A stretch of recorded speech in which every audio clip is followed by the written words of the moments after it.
We are back with presidential candidate Ron Paul. Dr. Paul, many of your supporters feel that the mainstream media is not fair to you. They don't either let you talk about the issues that you feel are most important, or worse, they distort your words. That's why I've agreed to let this final segment be up to you. First of all, fair interview with you tonight, sir?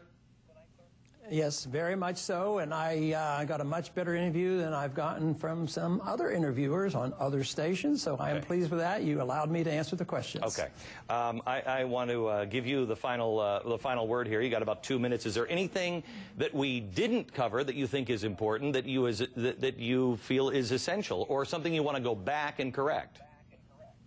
No, I think we covered everything pretty well. I can just summarize pretty much what we've been talking about and why people join us. And I do talk a lot about the Constitution, and to me the Constitution is very libertarian. So if you're a constitutionalist, you're really a libertarian, which means that you want a lot less government. The Constitution was written to restrain the government and not restrain the people. I make a very important point that freedom is a unit.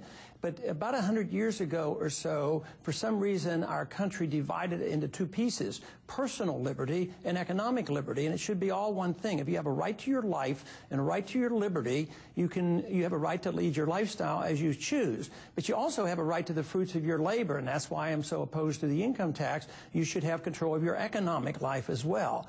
But the big problem is when you give that much freedom to individuals, they have to assume the responsibility. And you even indicated before that if you're not a moral society and you don't assume this responsibility, it causes problem.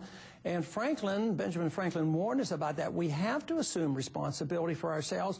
But quite frankly, I've been talking to a lot of young people, and I believe that they are ready and welcoming this message because they're sick and tired of what they're getting. They're getting a huge debt, a Social Security system that doesn't work, a flawed foreign policy, and this endless debt. And I think that this country is really ready for some significant change. I think the large majority of the American people are ready for changes, and that the base of the Republican Party and the base of the Democratic Party is pretty small compared to the people who are disgruntled.